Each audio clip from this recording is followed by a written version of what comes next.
હવે આપણે ત્રીજી એક્સરસાઇઝ જોઈએ મેનેજ યોર સ્ટ્રેસ પાઠની કે હેલ્પ સેલ્ફ હાઇપ્નોસિસ એટલે કે આત્મસંમોહન. બરાબર.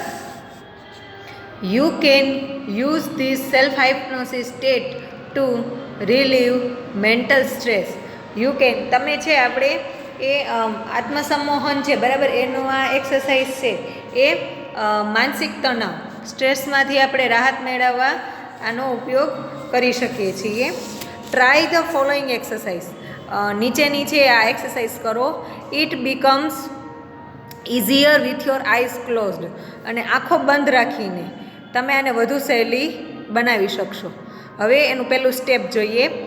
Settle back in a chair and close your eyes.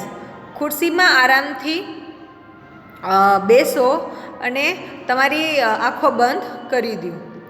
Now start counting backwards from 99 to 70. Count slowly to fit in with your breathing. Start counting ઊંધા છે એમ કે છે કે 99 થી 70 એમ ઉલટા ગણવાના શરૂ કરી દો. અને બ્રીધિંગ એટલે આપણી શ્વસન ક્રિયા, તમારી શ્વસન ક્રિયા છે એની સાથે તાલમેલ રાખી ધીરેથી ગણતરી કરો.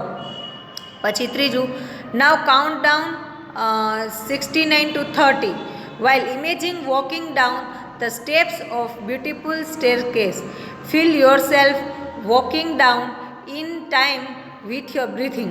અને એક સુંદર સીડીના પગથિયા આપણે સ્ટેરકેસ મીન્સ કે સુંદર સીડીના આપણે જે પગથિયા છે બરાબર એ ઉતરી રહ્યા હોય એવી રીતને એની ઇમેજિનિંગ એટલે કલ્પના કરતાં કરતાં 69 છે બરાબર 69 થી 30 સુધી ઊંધું ઉલટી ગણતરી કરતાં કરતાં આપણે સીડીના પગથિયા ઉતરવાના છે.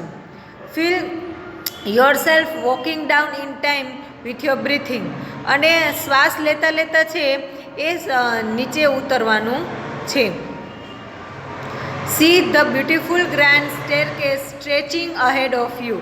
અને એક તમે નિહાળશો કે એક ભવ્ય છે લાંબી સુંદર સીડી છે બરાબર એ તમે નિહાળો છો, એને તમે લંબાતી જ જતી હોય એવું તમને લાગશે.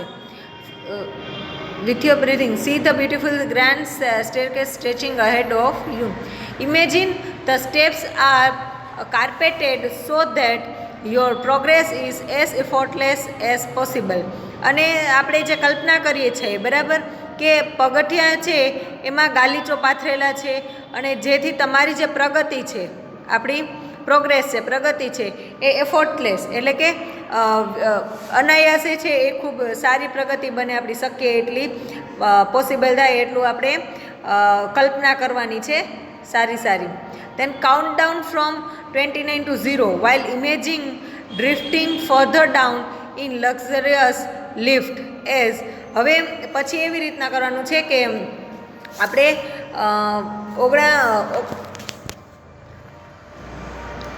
કાઉન્ટ ડાઉન 29 to 30 ઊંધી ગણતરી આપણે ચાલુ જ રાખવાની છે અને 29 થી 0 સુધીની જે આપણે બરાબર જે ગણતરી કરીએ છીએ એ કરવાની છે. ને એમાં એવી રીતના આપણે કલ્પના કરવાની છે કે આપણે જે લક્ઝરિયસ એ ખૂબ જ વિશાળ લિફ્ટ હોય એમાં આપણે નીચે ઉતરી રહ્યા હોઈએ એવી કલ્પના કરવાની છે ને એવી રીતના ગણતરી કરવાની છે.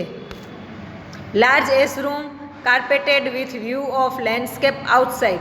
અને જે ગાલીચો બિછાવેલું હોય કાર્પેટેડ બરાબર અને મોટા રૂમ જેવડી લિફ્ટ હોય અને જેમાં વિશાળ લિફ્ટ હોય ટૂંકમાં અને એમાં તમે બહારનું કુદરતી દ્રશ્ય લેન્ડસ્કેપ બહારના જે કુદરતી દ્રશ્ય દેખાઈ રહ્યા હોય એવી વિશાળ લિફ્ટ હોય એમાં આપણે નીચે ઉતરી રહ્યા છીએ એવું ઇમેજિન કરવાનું છે. Watch the decreasing numbers along with your breathing. અને આની સાથે સાથે આપણે શ્વાસની ક્રિયાની તાલમેલ મેળવતા અંક અંતરમાં જ એક ધારો ઘટાડો થઈ રહ્યો હોય એવું તમે અનુભવ કરશો કે તમે 0 સુધી પહોંચશો બરાબર. 100 થી સ્ટાર્ટ કરી હતી તમારી કલ્પના તમે 0 સુધી પહોંચવા આવશો. એઝ યુ અરાઇવ એટ 0 જેવા તમે 0 પર પહોંચશો the lift doors open and you enter a room that is furnished just as you would like it. હવે જ્યારે 0 પર પહોંચશો ત્યારે લિફ્ટના બારણા ખુલી જાય છે અને તમને જે તમારું ગમતું ફર્નિચરવાળું છે બરાબર ગમતું જે ફર્નિચર છે એવો જે રૂમ છે એમાં તમે પ્રવેશ કરો છો. It was all your favourite things in it and it is totally private. અને તેમાં છે બધી જ વસ્તુ તમારી પસંદગીની વસ્તુ હોય, તમારી ફેવરેટ વસ્તુ હોય છે અને સંપૂર્ણ ખાનગી તમારી જ હોય છે એવું ઇમેજિન કરવાનું છે. Find a comfortable chair in your room and settle back in it. હવે તમારા રૂમમાં એક આરામદાયક છે કમ્ફર્ટેબલ ચેર છે, ખુરશી, એ પસંદ કરો અને એમાં બેસી જાઓ. Remain there in your imagination until you feel rested and refreshed, then open your eyes again. જો ક્યાં સુધીના આપણે એક્સરસાઇઝ કરવાની છે કે જ્યાં સુધી તમે સંપૂર્ણ આરામ અને તાજગીનો અહેસાસ ન કરો ત્યાં સુધી તમારી કલ્પનામાં જ, આમાં ઇમેજિનેશનમાં જ તમે રહ્યો, બરાબર. એને ત્યારબાદ તમારી આંખો ફરીથી ખોલો. આ હતી આત્મસંમોહન, બરાબર, કે સેલ્ફ હાઇપ્નોસિસની એક્સરસાઇઝ. હવે જોઈએ ધ સ્ક્રીન એક્સરસાઇઝ, એટલે કે સ્ક્રીનની એક્સરસાઇઝ. આપણે આપણી જે કોઈ મૂવીમાં ચાલતું હોય એવી રીતના સ્ક્રીન આપણી નજર સામે આવતું હોય એવું આપણે કલ્પના કરવાની છે. When emotions have taken you over it becomes nearly impossible to think clearly. હવે જ્યારે છે ઇમોશન્સ એટલે લાગણીઓ આપણા ઉપર હાવી થઈ જાય છે ત્યારે સ્પષ્ટપણે વિચારવું આપણા માટે શક્ય બનતું નથી, બરાબર, ઇમ્પોસિબલ થઈ જાય છે, અશક્ય થઈ જાય છે. Then it becomes very easy to make unwise decisions or to agree to something which is not to your advantage. પછી એવું બને છે કે આપણે જે મૂર્ખામી ભર્યા નિર્ણયો છે, બરાબર, લેવાનો કે અથવા તો આપણા હિતમાં ના હોય એવી બાબતોને સ્વીકારવાનું સરળ થઈ જાય છે. The screen exercise shows you how to step back and emotionally detach yourself from current situation so that you can see more clearly what is going on. હવે આ સ્ક્રીન એક્સરસાઇઝ છે એ શું બતાવે છે કે એવી રીતને આપણને પાછું આવવાનું કહે છે, પરત આવવાનું કહે છે અને વર્તમાન પરિસ્થિતિમાં છે આપણી જાતને ભાવનાત્મક રીતે આપણે અટેચ આપણી પરિસ્થિતિ છે, બરાબર, એની સાથે આપણે ભાવનાત્મક રીતે અલગ કેવી રીતે ડિટેચ થઈએ એ દર્શાવે છે. તેથી આપણા મનમાં શું ચાલી રહ્યું છે આપણને સ્પષ્ટ ખ્યાલ આવે. Taking an outsider's point of view and imagining another person in your situation will put a new perspective on your stress problem so you can evaluate more calmly what needs to be done. હવે આપણે કેવી રીતના આમાં વિચારવાનું છે કે taking an outsider's point of view, કોઈ ત્રીજી વ્યક્તિ હોય, બરાબર, બહારની વ્યક્તિ છે એના મતને ધ્યાનમાં લેવાનું છે અને બીજી વ્યક્તિને તમારી પરિસ્થિતિમાં, તમારી જે સ્થિતિ છે એમાં રાખવાની છે, એમાં કલ્પના કરવાની છે અને તમને જે સ્ટ્રેસ છે, બરાબર, સમસ્યા માટે નવું તમને કંઈક જોવા મળશે, દર્શન થશે, જેથી તમે શું કરવાની જરૂરિયાત છે તમને એ ખ્યાલ આવે અને તમે એનું ઇવેલ્યુએટ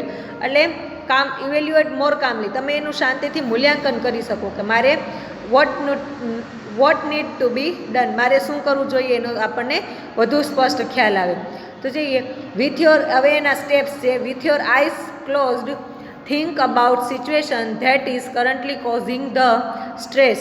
હવે આંખો બંધ કરીને અત્યારે જે પરિસ્થિતિ છે એમાં જે તણાવ થઈ રહ્યો છે એના વિશે વિચારો. Imagine projecting the situation onto a screen in your mind as if it were film you were watching. કેવી કલ્પના કરવાની છે? જાણે તમે ફિલ્મ જોતા હો અને તમારા માનસપટ ઉપર જાણે કેમ પરિસ્થિતિની કાલ્પનિક જે છે, બરાબર, એને અંકિત કરવાનું છે. જાણે તમે ફિલ્મ જોતા હો એવું તમારે ફીલ કરવાનું છે. Include only what has really happen, not what you are afraid might happen. તેમાં તમને જે થવાનું છે એનો ડર છે એ બાબતો નહીં દર્શાવવાની, પરંતુ જે થઈ ચૂક્યું છે માત્ર એ જ બાબતનો સમાવેશ કરવાનો છે. Replace yourself in the film with someone else of the same gender. અને તમારા જ કોઈ જેન્ડર, બરાબર, તમારી જે લિંગનું કોઈ ફિલ્મમાં દર્શાવેલ વ્યક્તિ છે એ તમે પોતે જ છો એવું તમારે માની લેવાનું છે. Watch the film as an outsider observer. અને હવે છે આ ફિલ્મ છે જાણે તમે બહારના કોઈક વ્યક્તિઓ, નિરીક્ષકો, દર્શકો બરાબર જોઈ રહ્યા હો એવી રીતના તમારે આ નિહાળવાની છે મૂવી, આ ફિલ્મ નિહાળવાની છે. અને how do you feel about what is going on in the film? What advice would you give the person who is replacing you on the screen? તમે જે ફિલ્મમાં ચાલી રહ્યું છે એનો તમને કેવો અહેસાસ થાય છે, કેવું ફીલ થાય છે? અને બીજું કે વોટ એડવાઇસ, તમારી જાતને ફિલ્મમાં જે વ્યક્તિની સ્થાને તમે મૂકી છે તમે શી સલાહ તેને આપશો? Open your eyes again and act on your own advice. અને ફરીથી તમારી આંખો ખોલી દો અને પેલી સ્ક્રીન પર તમારે જે વ્યક્તિને જેની સ્થાને તમે મૂક્યા હતા બરાબર, એને તમે જે સલાહ આપી હતી એ સલાહ પ્રમાણે વર્તવાનું શરૂ કરી દો. હવે ચોથી એક્સરસાઇઝ છે એન્ટિસિપેટિંગ સક્સેસ, કે સફળતા છે એ સક્સેસની પૂર્વધારણા આપણે કરવાની. When life becomes too hectic we can end up feelings mentally tied in knots. બરાબર, કે જ્યારે આપણું જીવન છે અતિશય આમ કહે ને કે ઉન્માદ ભર્યું થઈ જાય આપણું મન, we can end up feeling mentally tied in knots, ત્યારે આપણે આપણી છે મૂંઝવણમાં મુકાઈ જતા હોય છે. ટાઈડ ઇન નોટ્સ એટલે ચિંતામાં મુકાઈ જવું. Nothing seems easy and positive, અને તમને એવું લાગશે કે કશું છે એ સરળ ને હકારાત્મક લાગતું નથી. Pessimism sets in, we can not see a way out of our current problems. આપણે જે જે અત્યારની સમસ્યા છે, પ્રોબ્લેમ્સ છે બરાબર, વર્તમાન જે પરિસ્થિતિ છે એને નકારાત્મકતા આપણાની અંદર આવી જાય છે અને આપણે જે વર્તમાન પરિસ્થિતિ છે એનો રસ્તો નીકળતો આપણને દેખાતો નથી. We can open a source of optimism with the technique of anticipating success. અને આપણે સફળતા છે બરાબર એની પૂર્વધારણા એન્ટિસિપેટિંગ કરી, એની પૂર્વધારણાની તરકીબથી, એક્સરસાઇઝથી હકારાત્મકનો સ્ત્રોત શરૂ કરી શકીએ છીએ. એના માટેનું આપણે સ્ટેપ્સ જોઈએ. Settle back in a chair and close your eyes. ખુરશીમાં આરામથી બેસો અને તમારી આંખો બંધ કરો. Experience with all your sense what is feels like to have achieved something and enjoy the resulting feelings of relief and elation. હવે તમે જે કંઈ મેળવ્યું છે એ કેવું લાગે છે એનો અનુભવ તમારી સમગ્ર જે બુદ્ધિ છે બરાબર, કે જે તમારી બુદ્ધિથી તમારે વિચારવાનું છે અને તેનાથી પરિણામથી જે રાહત છે એમાંથી જે આનંદ આવે છે એની લાગણીને તમારે માણવાની છે. જે એટલે ટૂંકમાં તમારે એવી રીતના પોઝિટિવિટી રાખવાની છે કે જે સારું બને છે એવો અનુભવ કરી અને એનો આનંદ માણવાનો છે. Hang on to the positive feelings and bring them back with you in to the here and now. Hang on the positive feelings. હવે મન છે એને સતત હકારાત્મક લાગણીનો ભાવ આપવાનો છે બરાબર. And bring them back with you in to the here and નાવ. અને તમે જ્યાં પણ હો ત્યાં તમારામાં મનમાં એ બધું સ્થિર રાખવાનું છે બરાબર. ને ઓપન યોર આઈઝ, અને ફરી એક વખત આંખો ખોલી અને પોઝિટિવિટીની ફીલ કરવાની છે. Make sure you don't get all tangle up in considerations about how the situation will resolve itself. હવે એક વખત ખાતરી કરી લેવાની કે તમે કરેલી જે ધારણાઓ છે એ આ પરિસ્થિતિનો હલ કેવી રીતે નીકળશે એ બાબતે તમે ગૂંચવાઈ તો નથી ગયા ને બરાબર. It will looks after itself as long as you keep your aim formally in mind. અને તમે ફોર્મલી એટલે આપણે કે દ્રઢ નિશ્ચયી હશો તો પરિસ્થિતિ આપમેળે જ એનો હલ શોધી લેશે. If you stay focused on a positive outcome you can think more clearly and you will make better decisions which will eventually lead to the desired result. અને જો તમે હકારાત્મક પરિણામ અંગે શ્યોર હશો કે પોઝિટિવ રહેશો તો એવું થશે કે તમે વધુ સ્પષ્ટપણે વિચારી શકશો અને વધુ સારા નિર્ણય બરાબર કે બેટર ડિસિઝન, વધુ સારા નિર્ણયો લઈ શકશો જે તમને અંતે સારા પરિણામ તરફ દોરી જશે. If there could be a number of different positive outcomes, then simply concentrate on visualizing one version today and another version tomorrow. જો ઘણા બધા જુદા જુદા હકારાત્મક પરિણામની શક્યતા લાગતી હોય તો તમે આજે તેમાંના એક પર ધ્યાન કેન્દ્રિત કરો અને બીજો જે તમારો પોઈન્ટ ઓફ વ્યૂ છે એના વિશે બીજા દિવસે વિચારજો. This is not an exercise in predicting the future, but rather a way of clearing negative thoughts from your mind and focusing on a positive state. અને આ કોઈ એવી એક્સરસાઇઝ નથી કે જેનાથી તમે ભવિષ્યની તમે જે આમાં વિચારો છો એ આગાહી સાચી જ થઈ શકશે, પણ મનમાંથી જે નકારાત્મક વિચારોને દૂર કરવાના છે અને હકારાત્મક સ્થિતિ ઉપર જ આપણું ધ્યાન કેન્દ્રિત કરવાનું છે.